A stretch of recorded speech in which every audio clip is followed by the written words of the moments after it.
Как же Microsoft рекламирует эту Call of Duty? Плакат тут, интеграция там, вирусные ролики снимаются в невероятном количестве. Блогеры расхваливают мультиплеер еще до релиза, а трейлеров у Black Ops 6 больше, чем у Фила Спенсера достижений в ней. Такое чувство, будто это не 21-я номерная часть привычной колды и не ежегодный стандартный аттракцион, а, черт возьми, настоящая революция в жанре FPS. Activision как будто говорят: да, ребята, в прошлом году получился реально Call of Duty, но вот в этом вы охренеете. Я поверил. Прошел сюжет, наиграл несколько десятков часов в мультиплеер и изучил зомби-мод. Знаете, что в итоге? Я реально охренел. Ведь трейлеры, оказывается, говорили правду. Это действительно та самая Call of Duty, с постановкой, новыми картами в мультиплеере.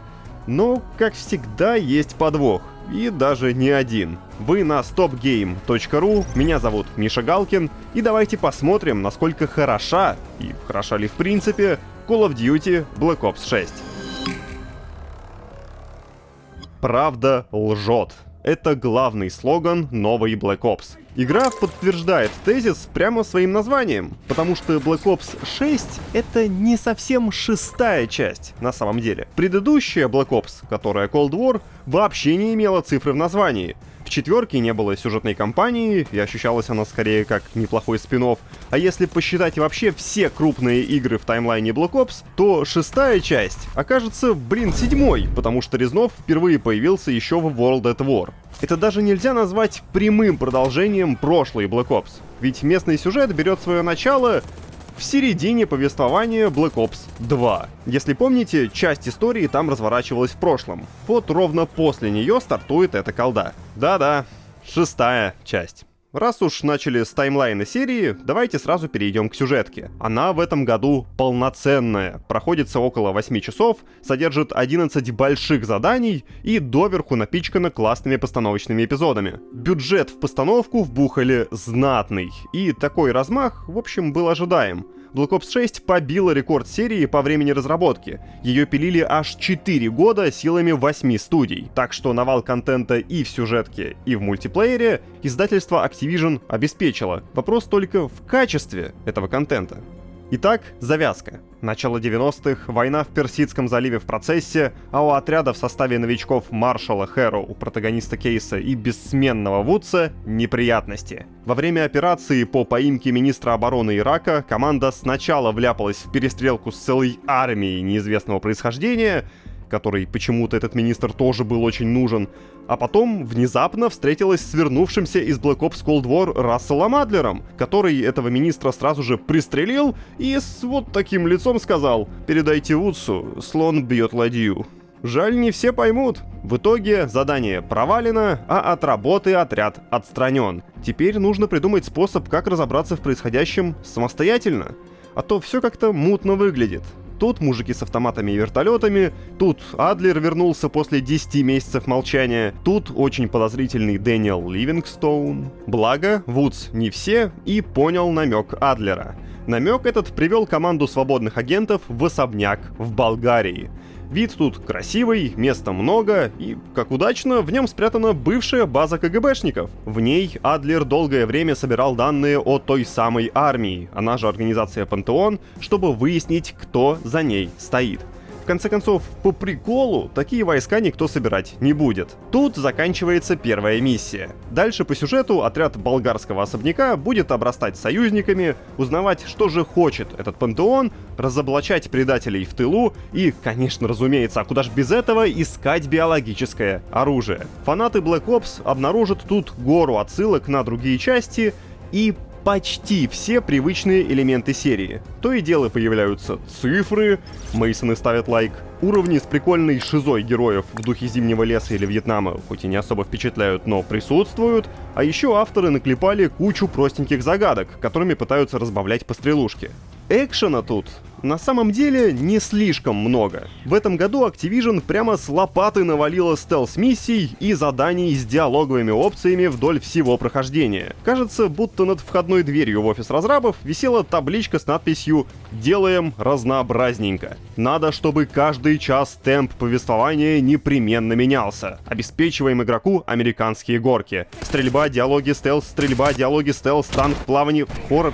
то стрельба, диалоги и так далее. Игра из кожи вон лезет, чтобы эту динамику обеспечить. Несколько миссий с форсированным стелсом в сюжетке, уровень в открытом мире, поездка на танке, еще и босс-файт из зомби-мода тут. 4 босс-файта из зомби-мода тут. Зомби встречались в сюжетке Black Ops и раньше. Ну, 4? Видно, что колда уже не шутер. Я адвенчура нахуй. Добрую треть игры стрелять по толпам болванчиков, как в тире, тут не обязательно. Но вот вопрос. А хорошая ли это адвенчура? Мало убрать тир, нужно заменить его интересным. Вместо классического тира игра предлагает наслаждаться красивыми декорациями, тонной постановочных сцен, неплохо написанными диалогами, но играть-то во что? Тут разработчики могут предложить лишь несколько простеньких систем, которые едва-едва увлекают. Если стелс, то подойди сзади, задуши, топор кинь, спрячь тело в шкаф. Все как в древней Far Cry 3. Если нужно решить проблему через диалог, то даже на секунду задумываться над ответом не придется. Правильные варианты очевидны. Если начался босс-файт, просто стреляй в тушу и все. Если нужно решить головоломку, ответ написан на стене. То есть это как если бы в Metal Gear Solid между стелс-миссиями игрока заставляли бы участвовать в обязательных скачках. Добротно сделанных, красивых, но это скачки, блин, в МГС. Тут то же самое. Стелсить не бесит, нелинейные уровни сделаны внятно, но в лучшем случае они ощущаются никак. Ощущается никак отлично описывает и историю Black Ops 6. В особенности потому, что тут катастрофически не хватает харизматичных героев. Вудс не участвует в миссиях, не может встать с кресла каталки, он просто пьет пиво и смотрит на закат, но умудряется затмить собой всех находящихся в рамках планеты. Maybe you were Captain America before, and now you're like Professor X. Who? Get out of my face, man. Кроме него, нет практически никого уровня Мейсона, Рауля Менендеса, Резнова, Персея из Cold War или даже Джона поезд сделал Бум Тейлора. Единственный, кто приближается к подбитому Вудсу по привлекательности, это Адлер. Я не говорю об отсутствии глубоких характеров или непроработанном внутреннем мире героев. Это в код и не требуется. Тот же Адлер делает абсолютно кринжовую дичь вроде такой. You good to go? Am now. И этим запоминается. Я о том, что когда часть ключевых персонажей сюжетки была впервые представлена не в номерной части, а в Warzone, это проблема. Когда нарратив игры строится вокруг слогана «Все предатели», а я плевать хотел на каждого присутствующего и в особенности на предателя, это проблема. Из-за этого история, которая невероятно дорого и красиво поставлена, выветривается из головы через 5 секунд после прохождения. Тут теперь даже фирменной Black Ops нелинейности нет. У нас своя Marvel вселенная, ребята, извините. Никакой неопределенности. Если бы сюжет был ограничен только перечисленным выше, компанию можно было бы назвать проходной и начать обсуждать мультиплеер. Но тут есть и реально впечатляющие элементы. Они все-таки дотягивают сюжетку до крепкой четверки. Первый элемент — это хаб-локация. Тут можно понаблюдать за бытом товарищей, изучить детали следующего задания или пообщаться с героями между миссиями. Разговоры, на удивление, написаны не на отвали. Проскакивают забавные шуточки, персонажи постоянно делятся небольшими деталями лора, озвучка классная, а анимации, особенно лицевые, впечатляюще хороши. Ну, вы посмотрите, как Вудс размышляет. Или как Феликс, еще один новый персонаж в серии, ковыряет в руках всякие устройства. Классно выглядит. Хаб — один из самых сильных элементов кампании. Во-первых, потому что выглядит атмосферно, а во-вторых, потому что в нем спрятано много интересных, необязательных активностей. Кроме разговоров с корешами, тут можно поискать разбросанные записки и даже решить целую цепочку занятных загадок. За это дадут скин для мультиплеера и деньги для прокачки. Да, тут есть прокачка. Локация похожа по наполнению на гараж, в котором отряд тусил в Cold War. Та же доска, те же диалоги, все то же, но больше, шире и качественнее. Смешно, но в Black Ops 6 мирные сцены в особняке мне запомнились больше, чем эти стелс-миссии, босс-файты и экшен-эпизоды со взрывами. Тут герои, например, собрались вокруг костра и выпивают после успешной миссии. Тут Вудс угрюмо смотрит телек, тут Маршалл закрывает дыру в стене брезентом. Уютно. Даже над окружением разработчики успели поработать. Фигуры на шахматной доске в одной из комнат двигаются от уровня к уровню, типа шаги совершаются героями, ну вы поняли. Погода меняется между миссиями, и вид красивый. Второе, что спасает сюжетный режим в моих глазах, вообще не относится к сюжету. В игре просто крутой экшен-геймплей. Тут приятно стрелять, интересно использовать разные гаджеты и киллстрики, и, конечно, охренительно весело упражняться с новой системой перемещения. О ней расскажу позже, а вот остальное можно и сейчас похвалить. Пулять тут крайне комфортно, как и во всех частях на движке IW. Спрей-паттерн у пушек фиксированный, но заучивать его ради точной стрельбы не требуется. Бегай да кайфуй от звуков и того, как классно герой крутит в руках ствол. Пушек в этот раз на релизе целых 33, 12 новых для франшизы. В экшен-сегментах разработчики активно закидывают игрока разными гаджетами.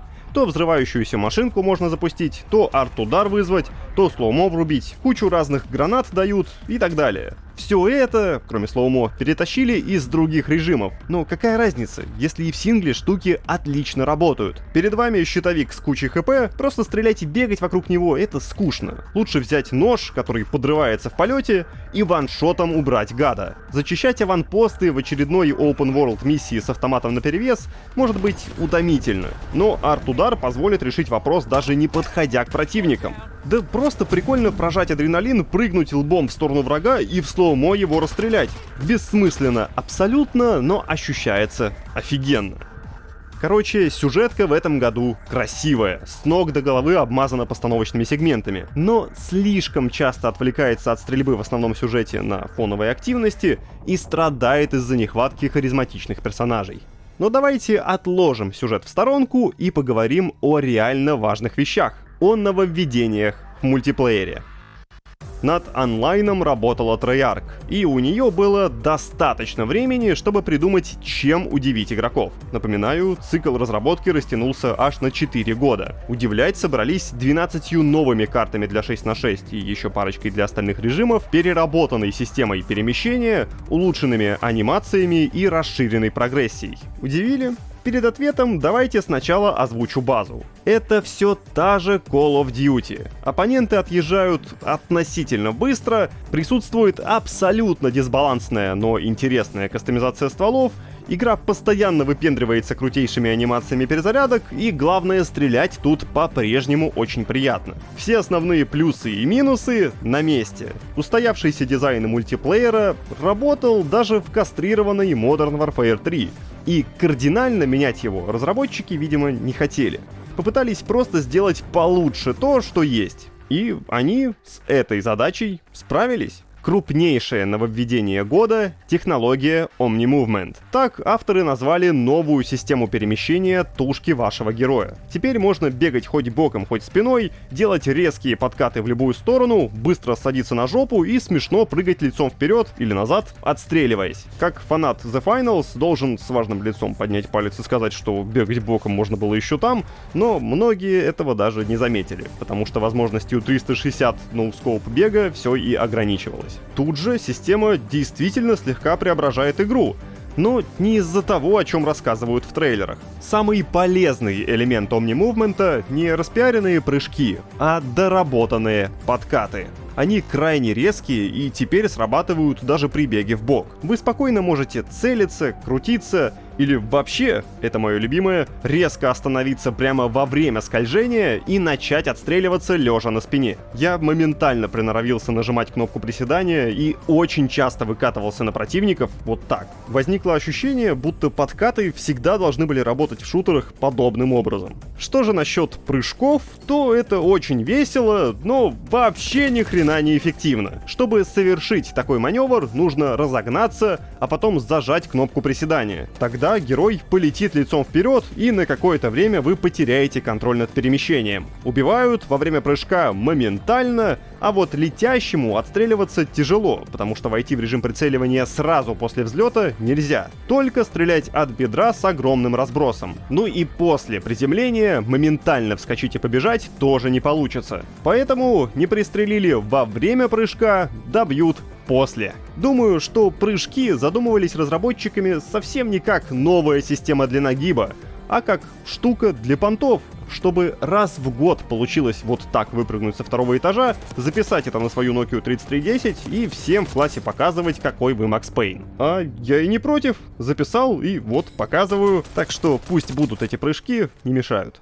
Несмотря на неэффективность маневра, карты явно дизайнили с учетом того, что игроки будут прыжки частенько использовать. Карта Skyline, например, так и манит прыгнуть с балкона в бассейн, а Воркута вся состоит из трамплинчиков и балконов. В остальном, локации в классическом стиле колды. 3 линии с перемычками между ними. Маленькие Derelict, Subsonic и Skyline прям наполнены экшеном и крутые.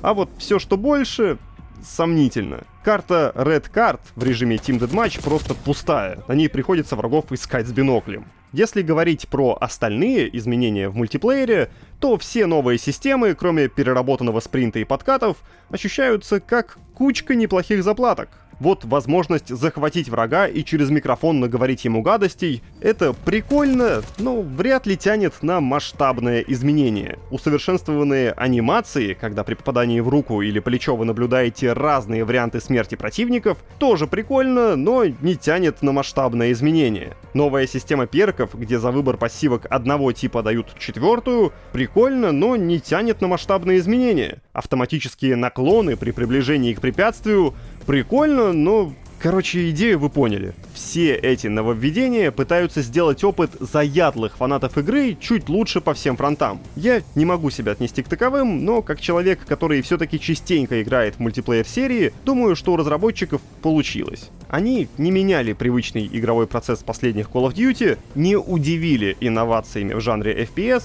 но сделали геймплей чуть-чуть комфортнее. Даже прогрессию доработали. Для любителей гриндить штуки вернули престижи. Это механика, которая позволяет при достижении максимального уровня аккаунта сбросить всю прокачку в обмен на ценные награды. Призы действительно неплохие. И скины, вдохновленные прошлыми частями, дают, и чертежи пушек, и эмблемки, разумеется. Стимул гриндить, короче, есть. Но я еще раз отмечу, что это все та же современная Call of Duty, где время на убийство врага хоть и короткое, но в 2 раза больше, чем в COD 4. Где прокачанные стволы и пушки из Battle Pass заметно сильнее непрокачанных, где гораздо проще набивать киллстрики, лежа в углу карты, а не бегая с ПП взад-вперед, где вход в снайперский прицел длится 5 миллионов лет и так далее. Если вам такое нравилось, кайфанете и тут, если нет, то и сейчас не зайдет. Для искушенных геймеров Activision подготовила новую порцию зомби. Режим, про который многие говорят: не захожу, но там вроде все круто. Самое удивительное, что про «все круто» чистая правда. Для тех, кто вообще не запускал зомби, поясняю, в чем прикол. По сути, каждая карта тут — это кооперативный рейд против зомби и мини-боссов. Вы с друзьями либо просто выживаете бесконечное количество волн, прокачивая пушки и открывая новые части карты, либо проходите пасхалки. Вот из-за них режим и получил такую популярность. Пасхалка — это главный квест карты. Там и катсцены показывают, и разные активности предлагают повыполнять, а челлендж в них зачастую нехилый, с первого раза не пройдете. Пасхалками квесты называются потому, что изначально никто не планировал делать из зомби целый данж. Разрабы просто добавили в одну из первых итераций режима небольшой секретик, который активировался, как и любая другая пасхалка. Сделай кучу несвязанных друг с другом действий, понажимай правильно кнопки и посмотришь секретный видос. Классика. Внезапно игрокам так зашло, что теперь эти квесты — главное блюдо режима. Вот в этот раз на релизе в режиме доступно 2 карты, позже добавят еще. Для каждой разрабы подготовили по пасхалке. Одна попроще, другая нифига не попроще. Понимаю, 2 карты звучит как-то не очень впечатляюще, но их большая площадь слегка компенсирует малое количество, да и задания довольно длинные. Прохождение рейда может и 40 минут занять. Это без модификаторов сложности и если знать, куда нажимать. На отдельную игру такой набор все еще не тянет,